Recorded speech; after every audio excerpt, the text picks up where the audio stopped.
Hey guys, Rich here with Aces and Eights Firearms again. Kind of got stuck on doing some 22 long rifle precision shooting here in the last couple of videos. I've done this at our NRL 22X precision rifle, rimfire, whatever you want to call it, matches, our monthly matches. I've done this a few different times. Typically what I'll do is there's some holes drilled in this board here.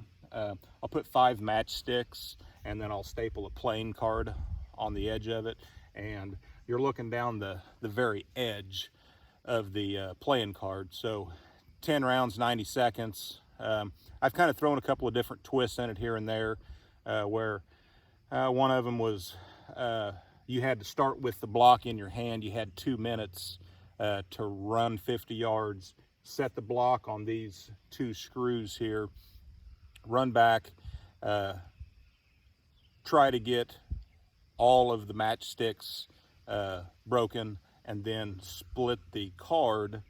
But the twist was you had to retrieve your block and get back across the finish line before the 2 minutes expired. So you kind of had to, judge your time as far as how long it took you to run the 50 yards, set it, and 50 yards back. And then of course you got to slow your heart rate and your breathing and everything. And then you got to figure out, okay, now I'm tired, so I got to run back down there. It may take me an extra 10 seconds to get down there and get back. So it's pretty challenging. But what I just wanted to do here is a quick little challenge for Mike, or down at Panther Hollow, or anybody else out there. This is set at 50 yards. So what I'm going to do is I'm going to take 5 cider shots here at the red dot, which is about, 10, 12 inches behind the target here. And then I'm going to take 5 shots at this playing card, 5 shots at this playing card. Now, I can't get the same exact view for you guys as what I'm getting, obviously, or else I'd end up shooting the back of my camera. So this is about the best I can do. So I'm gonna step back up there, and like I said, I'm shooting a Vudoo V22 sitting in a foundation stock, Athlon Ares ETR scope, Burris rings, the XTR Signature Series 40 MOA bushing rings, 20 MOA Leupold base, TriggerTech Diamond trigger, MDT Ckye-Pod bipod. So let me run back to the shop, and we'll get to shoot.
All right, guys, well, there you go. Took my 5-sider shots up here. I forgot I had a little bit of elevation dialed in it. And then took these down here.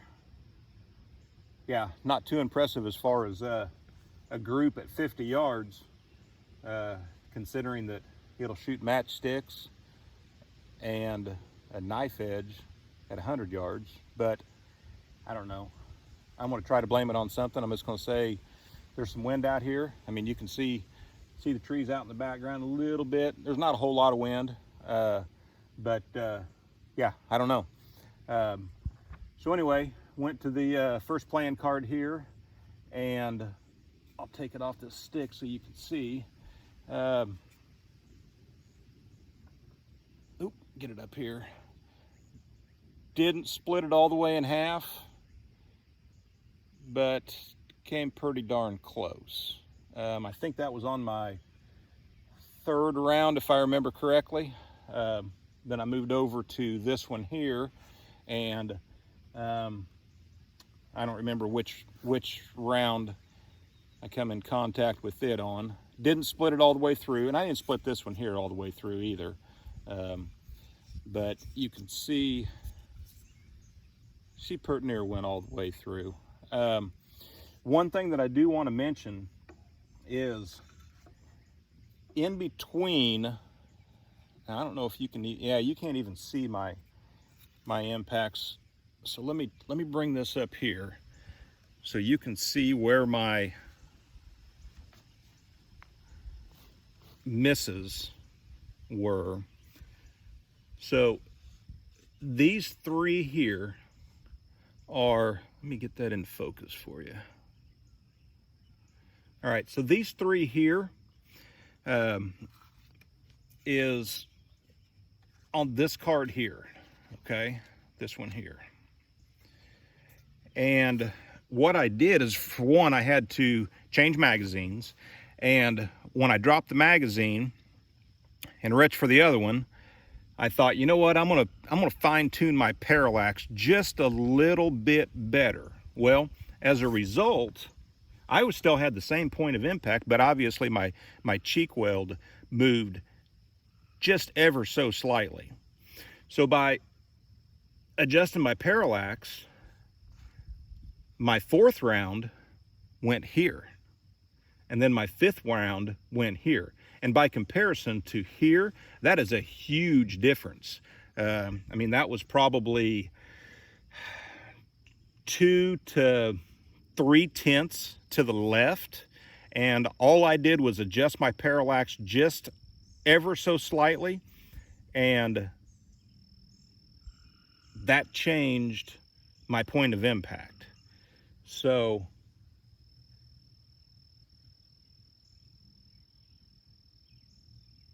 be sure that one of 2 things: either your cheek weld is exactly the same, or don't mess with your parallax.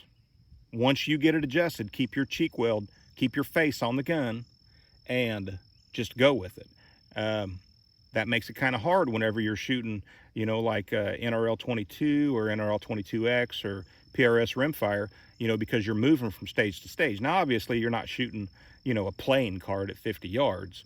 And, you know, the difference at 50 yards of what this was, 2 or 3 tenths, is that going to result in not an impact on a typical steel target that we shoot in the precision rimfire game? No, most likely it will not.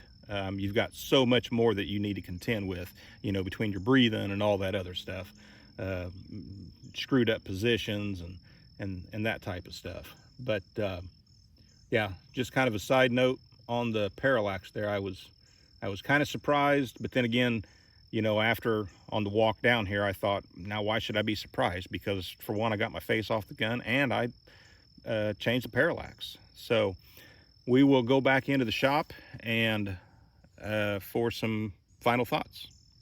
All right, guys, here we are back in the shop.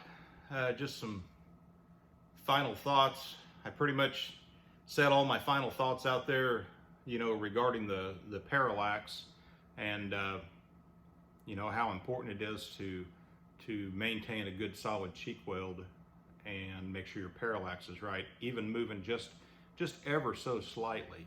You know, you've seen out there, it threw those last 2 rounds about 2 to 3 tenths off at 50 yards. And of course, everything is angular, so, you know, 2 tenths becomes 4 tenths at 100, and so on and so forth. But yeah, that was a lot of fun shooting that, shooting and playing cards. I didn't split it completely in half, but I'll take it. 50 yards with 22 long rifle on the edge of a playing card. Little bit of wind out there, maybe, I don't know, 2 miles an hour, something like that. Nothing to be too concerned about.